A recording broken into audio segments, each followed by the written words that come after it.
Hello दोस्तों, कैसे हैं सब। मैं हिमांशु स्वागत करता हूं आप सबका आपके अपने चैनल कॉमिक वर्ल्ड पर। तो चलिए दोस्तों, शुरू करते हैं राज कॉमिक्स में सुपर कमांडर ध्रुव का कॉमिक विशेषांक गेम ओवर, जो कि स्टैच्यू का अगला भाग है। तो चलिए दोस्तों, फिर शुरू करते हैं। राजनगर में मचा दिया चार चमत्कारी बॉनों ने आतंक। जिसे चाहे स्टैच्यू बोलकर बना लेते हैं अपना गुलाम, और फिर अपने गुलामों से करवाते हैं आत्महत्या, हत्या और अपराध। ग्रैंड मास्टर रोबो अपने आखिरी दिन गिन रहा है। अब एक युवक ग्रैंड मास्टर रोबो के अड्डे से मिला है और नताशा बॉनो की गुलाम बनकर इस युवक की जान लेने पर तुली है, जो चीख चीख कर कह रहा है कि मेरा नाम ग्रैंड मास्टर रोबो है।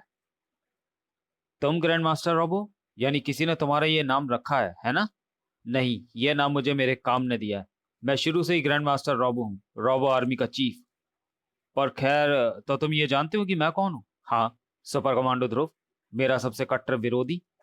तो तुम मेरे पास मदद के लिए क्यों आए हो? तुम्हारे पास तो रोबो आर्मी है। रोबो आर्मी का प्रयोग मैं नताशा के विरुद्ध नहीं कर सकता था। यह लड़ाई मुझे खुद ही लड़नी है। बस ये समझ लो कि अगर मैं मारा गया तो मेरे साथ साथ हर चीज खत्म हो जाएगी जिसे तुम बचाना चाहते हो।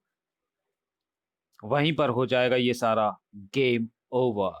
पूरी कहानी जानने के लिए पढ़ें इस कॉमिक का प्रथम भाग, स्टैच्यू। तुम्हारे पास मैं इसलिए आया हूं क्योंकि नताशा को ये सब तुम समझा सकते हो। पहले मैं खुद तो समझ लूं। सच बताओ, तुम कौन हो? क्योंकि ग्रैंड मास्टर रोबो को मैं तो क्या, दुनिया का हर शख्स जानता है। और तुम ग्रैंड मास्टर रोबो नहीं हो। तुमको अगर शक है तो मेरी परीक्षा ले सकते हो, जो चाहे सवाल पूछ लो।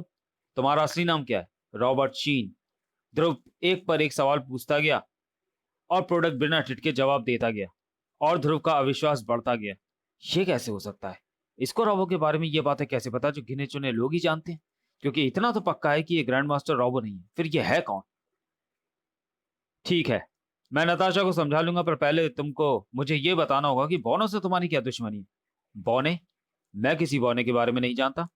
नताशा ने बौनों के आदेश के कारण ही तुमको मारने की कोशिश की। ये तुम्हारा वहम है, यही सच है। क्या सच है ध्रुव? और ये कौन है? किसी अस्पताल से भाग कर आया है क्या? देखा, अभी ये तुमको पहचान तक नहीं रही है, क्योंकि इस तरह से बौनों का प्रभाव इस पर से बौनों का प्रभाव खत्म हो चुका है। तुमको अगर सुरक्षा की जरूरत है तो मैं तुम्हारे लिए पुलिस की हाई लेवल सिक्योरिटी का इंतजाम कर देता हूँ। जब तक मैं तुम्हारी पहेली ना सुलझा लूं तब तक तुम सुरक्षित। नताशा, ये तुम क्या कर रही हो? यानी अब तक तुम नाटक कर रही थी। तुम पर तरुण के यंत्र का कोई असर नहीं हुआ था, और ये घातक हथियार तुम अपने साथ ही लेकर आई थी। अभी इसकी सांसें चल रही हैं। तुम्हारा हथियार इसको मार नहीं पाया। अब तुम मुझे वह बताओगी जो मैं इससे जानना चाहता था। मुझे इसको मारना नहीं है, सिर्फ इसको वश में करना है। और वो काम पूरा हो जाने से पहले ही तूने ट्रांसपोर्टर को इसके सिर से खींच लिया। सॉरी नताशा, पर मैं तुमको पहले भी कह चुका हूं कि मैं तुम्हारे हाथों से कोई अपराध नहीं होने दूंगा। तुमको कानून के रास्ते से भटकने नहीं दूंगा। नताशा रास्ते से कभी नहीं भटकती, चाहे उसका रास्ता तुम्हारे पार होकर जाता हो। ओ गॉड, अब इसे कैसे काबू में करूं? ओह, एंड टाइम पर काम बिगड़ गया, वरना स्टार लाइन इसको कस चुकी होती। मैं तेरी चाल समझ गई हूं ध्रुव। तू मुझे प्रोडक्ट से दूर ले जाना चाहता है। ठीक है, मैं चलूंगी, पर सिर्फ तुझे विदा करने के लिए, मौत के द्वार तक। मैं अपने आप को नताशा पर वार करने के लिए तैयार नहीं कर पा रहा हूँ। तेरी चालाकी मुझ पर नहीं चलेगी ध्रुव, क्योंकि मैं तेरा दिमाग पढ़ सकती हूँ। तू जो चाहता है वह नहीं होगा, क्योंकि मैं रिवर्स ब्लेड्स को स्विच बोर्ड में घुसने नहीं दूंगी। ये घुसेंगे तो सिर्फ तेरी खोपड़ी में। तुम मुझे बहुत अच्छी तरह से जानती हो नताशा। आई ऐसा तुमको लगता है, और मैं तुमको अच्छी तरह से जानता हूं। ऐसा मैं अब तक समझता था, पर अब मैं ये जानना चाहता हूं कि तुमको ये अद्भुत शक्तियां मिल कैसे रही हैं। ट्रिन ट्रिन डोरबेल। इस वक्त कौन हो सकता है? तरुण जी, आप इस वक्त? ध्रुव, कमाल हो गया। हमको पहला ब्रेक थ्रू मिल गया है। हमको वो टैक्सी तुमको वो टैक्सी याद है जिसमें वो बौना नताशा को लेकर भाग रहा था? हाँ, पर तरुण जी, इस वक्त आपको वक्त ही तो नहीं है हमारे पास। तो उस टैक्सी को मैंने पूरी तरह से छानबीन की, और उसमें मुझे ये मैप मिला। इसमें एक जगह पर निशान लगा है और मुझे पूरा यकीन है कि यह वह बॉनो के रहने की जगह होगी, क्योंकि वे राजनगर में नए हैं और अपने अड्डे की लोकेशन को याद रखना उनके लिए मुश्किल होगा, इसलिए वे। तरुण जी रुकिए। ये क्या नताशा? आपका यंत्र बेअसर रहा तरुण जी। ये अभी भी बॉनो के वश में है, इसलिए मैं आपको रोक। बस ज्यादा बकवास नहीं। अब ये मुझे और प्रोडक्ट को यहाँ से लेकर जाएगा, और अगर तूने हमें रोकने की कोशिश की तो इसकी गर्दन धड़ से अलग कर दूंगी। अब प्रोडक्ट को लेकर आ और उसे इसकी गाड़ी में बिठा। इतनी रात को ये कोई ना कोई गाड़ी लेकर तो आया ही होगा। ध्रुव के पास कोई चारा नहीं था। घबरा मत, काम पूरा होते ही तेरे रिश्तेदार को जिंदा छोड़ दूंगी। शर्त सिर्फ इतनी है कि तू ना तो अपने किसी जानवर साथी को हमारे पीछे लगाएगा और ना ही किसी तरह हमारा पीछा करने की कोशिश करेगा। नताशा ने मुझे विवश कर दिया, क्योंकि मैं उसे या तरुण जी को कोई घातक चोट लगने का खतरा मोल नहीं ले सकता था। पर क्या ये सिर्फ संयोग है कि तरुण जी एक बार फिर घटनाक्रम के बीच में आतंक के, या फिर ओह मैसेज आ रहा है। हाँ करीम, क्या रिपोर्ट है? कैप्टन, तरुण जी की जो स्नैप हमने कमिश्नर राजन के पास यूके भेजी थी, उसका विस्तृत जवाब आया है। क्या बताया पापा ने? कमिश्नर साहब ने यह स्पष्ट तौर पर लिखा है कि वे तरुण जी ही हैं, और उनके द्वारा बताई गई हर चीज की पुष्टि की है, उनके काम की भी। उनको तरुण जी के असली होने पर रत्ती पर भी शक नहीं है। हमारे लिए कोई और आदेश captain? No Karim, over and out.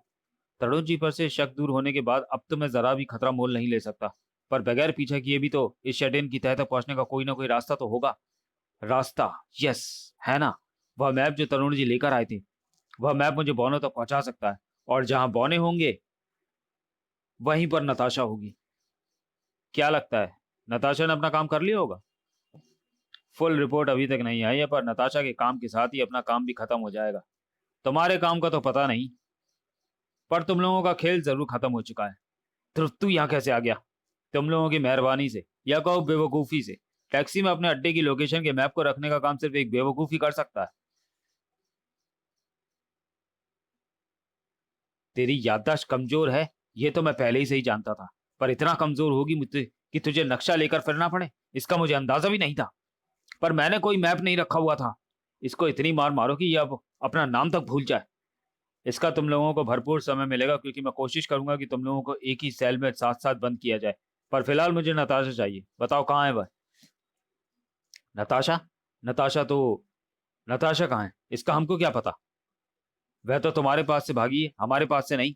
ठीक है, जब तक तुमको याद ना आ जाए तब तक मैं तुम लोगों को ठहरने का इंतजाम लॉकअप में कर देता हूँ। मौत के मुंह में आकर अपनी मौत को ही धमकी दे रहा है। ध्रुव, अब तक तू सिर्फ इसलिए बचा रहा क्योंकि तेरा नंबर अभी तक लगा नहीं था, पर अब तेरा नंबर हम खुद लगाते हैं। कैसे? अपनी खासी शक्तियों की मदद से। ठीक समझे? ओह, नताशा जैसी शक्ति। Right gas. तुम हमारी शक्तियों से पार नहीं पा सकते। आह, ये तो अद्भुत है। ये तो मुझे समझने भी नहीं दे। ये क्या, ये धूल क्यों उड़ी? ठन। चेक करना पड़ेगा। अभी तो हमने ठीक से शुरुआत भी नहीं की और अभी से तुझे पानी की जरूरत पड़ गई। आओ! छपाक! तो ये है तुम लोगों के उड़ने का राज। होवरक्राफ्ट के सिद्धांत पर बने हाई पावर फैन लगे जूते। यानी नताशा ने भी यही पहना हुआ था। उसको तुम लोगों ने कोई अद्भुत शक्ति नहीं दी थी। शक्तियों का राज अब तुम जान चुके हो। और अब अगर हमने तुमको यहाँ से जिंदा जाने दिया तो महामाफिया का क्रोध हमको खाक कर देगा। यानी तुम भी किसी और के लिए काम करते हो? कौन है ये महामाफिया? महामाफिया कौन है ये कोई नहीं जानता। वह हर जगह है, वह सभी में समाया हुआ है। ओह, ये चमक! ये हमारी ड्रेस में पिरोई है सैकड़ों एलईडी की इकट्ठी फ्लैश है। उफ, चमक के बाद कुछ भी नजर आना बंद हो गया है। मैं इन बॉनों को भी नहीं देख पा रहा हूँ। अब तू कुछ देखेगा भी नहीं, क्योंकि जब भी तू आंखें खोलेगा हमारी फ्लैश चमक उठेगी। अब तेरी आंखें दूसरी दुनिया में ही खुलेंगी।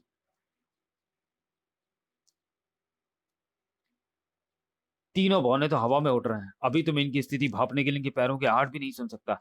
इसलिए कोई ऐसा तरीका अपनाना पड़ेगा जिससे ये मुझे ना देख सकें, पर मैं इनको देख सकूं। अरे ध्रुव कहाँ गया? मैं क्या जानूं, मैं तो धुएं की वजह से आंखें भी नहीं खोल पा रही हूँ। मेरे ख्याल में वह हमारी बाईं तरफ है। एकदम सही। ओए, अब ये हमको देख रहा है कैसे?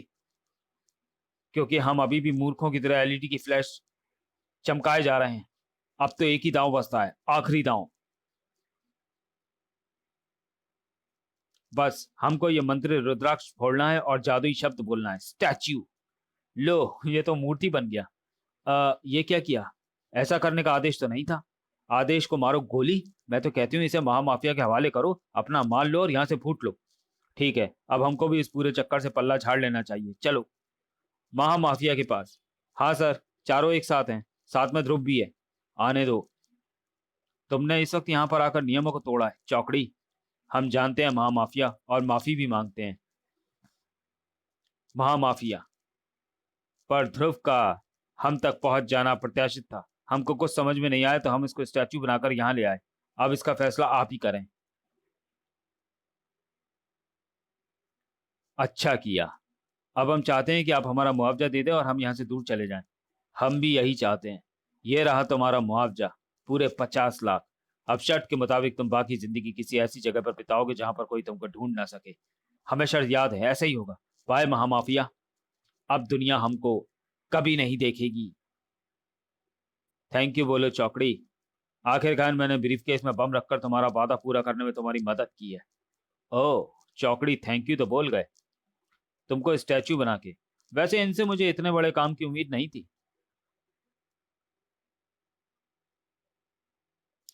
अब तुम्हारा क्या करना है इसका फैसला। अरे ये तो, मुझे अफसोस है कि मैं पहले तुम्हारी चाल को भाप नहीं पाया, वरना मैं उन बॉनों को जरूर बचा लेता। अपने आदमियों से कहो कि बंदूक के नीचे करें, वरना मैं तुम्हारी गर्दन तोड़ दूंगा। तुम पर स्टैचू का असर नहीं हुआ?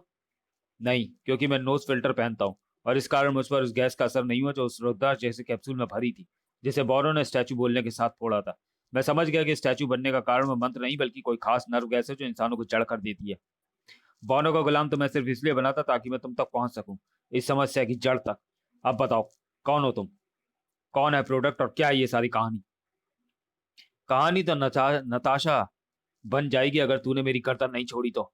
उफ, मुझे उम्मीद थी कि नताशा खुद को बचा सकती है, पर लगता है कि उस पर से नर्व गैस का असर पूरी तरह से खत्म नहीं हुआ है। अगर नताशा बच भी लेती तो मेरे पास ध्रुव का एक और पत्ता था। ध्रुव, तेरा रिश्तेदार तरुण।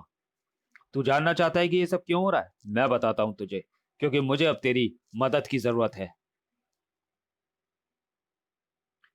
पर समझने समझाने से पहले तुमको ये समझाना बहुत जरूरी है कि तुमको ये समझा कौन रहा है। तुमको ये समझाने वाले को दुनिया, यानी अपराध की दुनिया, मेकअप कर के नाम से जाती है। नए नए रूपों में दुनिया को नए नए खेल दिखाना हमारा काम है। और अब हम बताते हैं कि मेकअप कर जैसे महान क्राइम सुप्रीमो को एक टुच्चे मुच्चे क्राइम फाइटर की मदद क्यों चाहिए। मैं सुन रहा हूं। उसे देख रहे हो? यह प्रोडक्ट है। वह अपने आप को ग्रैंड मास्टर रोबो कहते हैं। ये उस प्रोडक्ट का ब्रांड नेम है। दरअसल रोबो मौत की कगार पर खड़ा है। वह जानता है कि वह नहीं बचेगा, पर वह मरना नहीं चाहता। वैसे कौन चाहता है? इसलिए उसने अपना एक क्लोन बनवाया।